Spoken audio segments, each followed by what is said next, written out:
I wasn't allowed to see my son for 3 years. Not because he lived across the world, not because he was angry at me, but because his wife decided I wasn't welcome anymore. And he let it happen. You know what the worst part is? I didn't even know what I'd done wrong.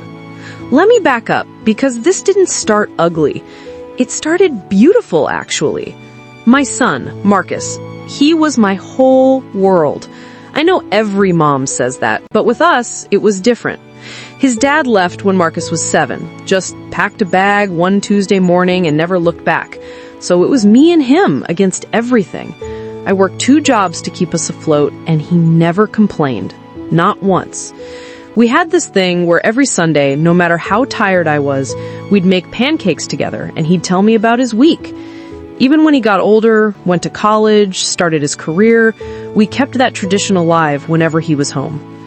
He was thoughtful, you know? The kind of son who'd notice when I was stressed and just show up with groceries, who'd call me every few days just to check in. We talked about everything, his dreams, my worries, stupid stuff we saw online. I wasn't one of those overbearing mothers who couldn't let go. I wanted him to have his own life. I encouraged it. When he moved into his own place at 25, I helped him pack. I was proud. Then he met Vanessa. At first I was excited. Marcus had dated before, but never anyone serious, and when he told me about her, his voice had this lightness I'd never heard. He was glowing. So, when he asked if he could bring her to Sunday pancakes, I said yes immediately. I deep cleaned the house, bought fresh flowers, made sure everything was perfect. I wanted her to feel welcome. I wanted her to see that I wasn't the enemy.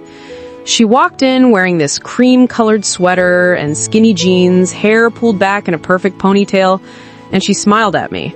It was polite, maybe too polite, like the kind of smile you give a stranger in line at the grocery store. But I brushed it off. First meetings are awkward, I get it. We made small talk while Marcus cooked. She worked in marketing, she said, grew up in Connecticut, loved yoga and true crime podcasts. All very normal. She complimented the house, said it was cozy. I thanked her. But the whole time, I had this weird feeling in my gut. Nothing I could name, just this sense that she was performing, like she'd rehearsed the whole thing. Marcus didn't notice. He was too busy looking at her like she'd hung the moon. They got engaged 6 months later. I cried when he told me, happy tears, because he was happy. The wedding was small, just close family and friends, and I didn't push to be involved in the planning. I didn't want to be that mother-in-law. Vanessa had her own mom for that. I showed up, I smiled, I hugged them both, and I meant it. I really did. But things shifted after the wedding, slowly at first, like a dimmer switch being turned down bit by bit so you don't realize how dark it's gotten until you can't see anymore. Marcus started canceling our Sunday calls. He'd text instead, saying he was busy or that Vanessa had planned something. Okay, fine. Newlyweds need time together. I got it. Then the visits dropped off. I'd invite them over for dinner and Vanessa would have a work thing or a headache or they'd already made plans. It was always something. When I'd ask Marcus if everything was okay, he'd say, "Yeah, Mom, everything's great. Don't worry." So I tried not to. But I was worried. Because my son, who used to call me just to tell me about a funny thing that happened at work, was suddenly distant. And when I did see him, Vanessa was always there, always steering the conversation, always cutting things short because they needed to get going. Then came the red flags I couldn't ignore. One time I called Marcus on a Thursday evening just to chat, and Vanessa answered his phone. She said he was in the shower and asked if she could take a message. I said, "No, it's nothing important. I'll call back." But something about her tone, this clipped, irritated edge, made my stomach turn, like I'd interrupted something, like I wasn't supposed to be calling. Another time I ran into them at the grocery store. Total coincidence. I was grabbing milk and I saw Marcus in the cereal aisle. I called his name, started walking over, and I swear I saw his face light up for half a second before Vanessa appeared next to him. She looped her arm through his and said, "Oh, hey, Susan, we're in a rush, but it was good seeing you." And then she steered him away. He glanced back at me with this look, this apologetic, helpless look, but he didn't stop walking. I started to feel like I was being iced out. But every time I tried to talk to Marcus about it, he'd get defensive. He'd say I was imagining things or being too sensitive. He'd say Vanessa liked me, that she was just busy with work, that I needed to give them space. And I started to believe maybe he was right. Maybe I was being paranoid. Maybe I was the problem. Then came the day that broke me.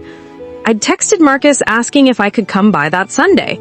I hadn't seen him in almost a month and I just missed my kid.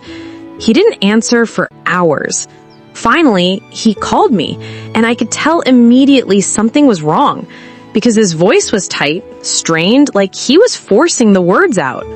He said, "Mom, listen, Vanessa and I talked and we think it's better if you don't come over for a while."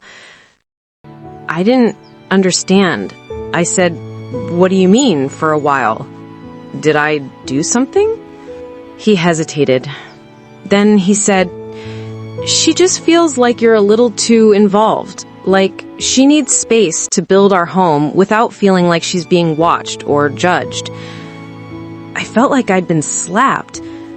"Marcus, I have never judged her. I've barely even been around." "I know, Mom, but that's how she feels. And I need to respect that. This is my marriage.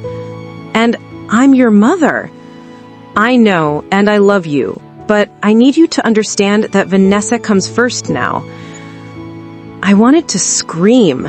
I wanted to ask him when I'd ever made him choose.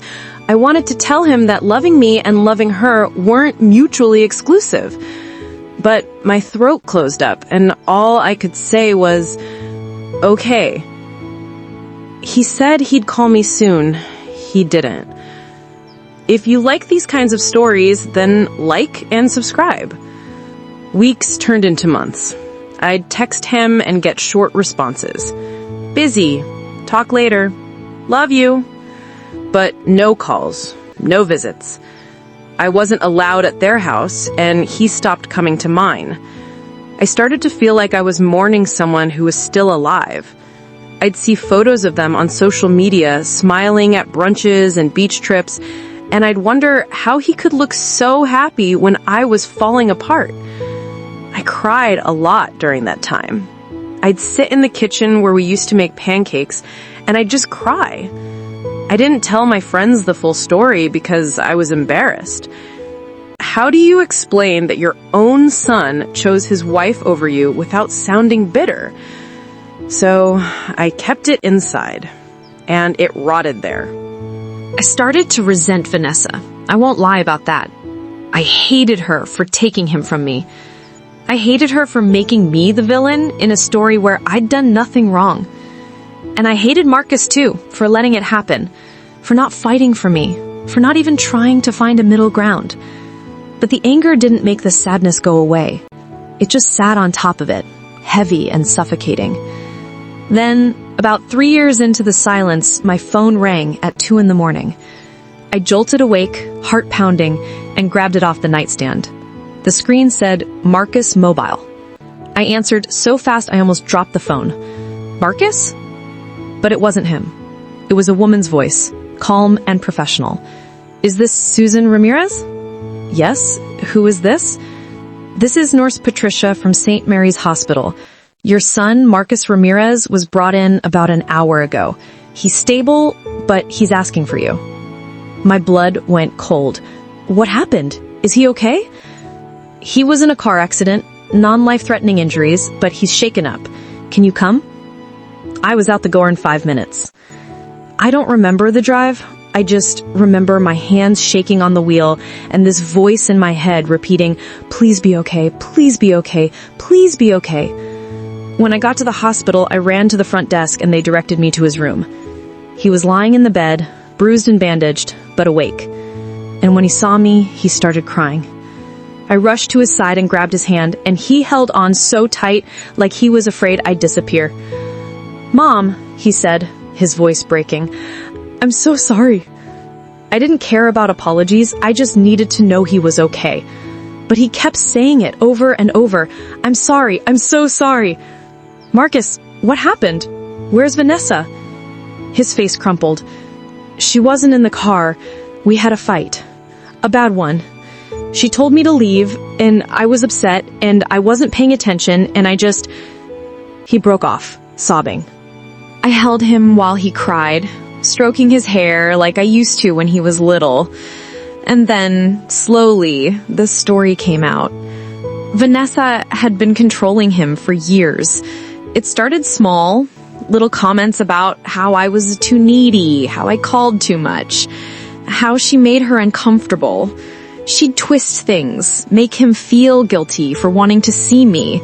She'd say things like, "If you really loved me, you'd prioritize our marriage, and your mom doesn't respect our boundaries." She isolated him from his friends, too, said they were a bad influence.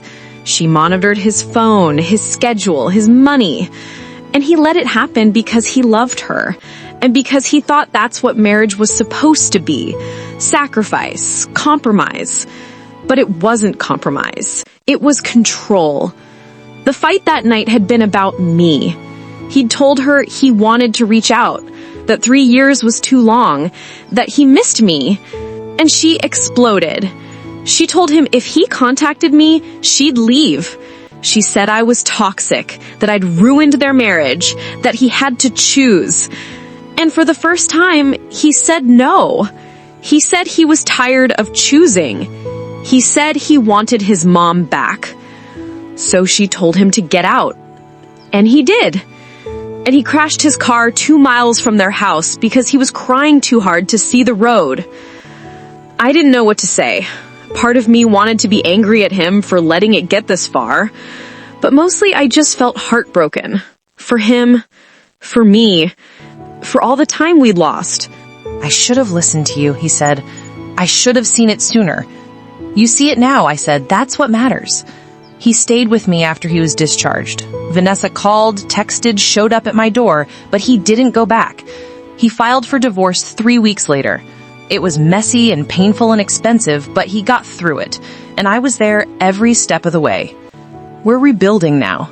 It's not the same as it was before because we both carry scars from those 3 years, but we're trying.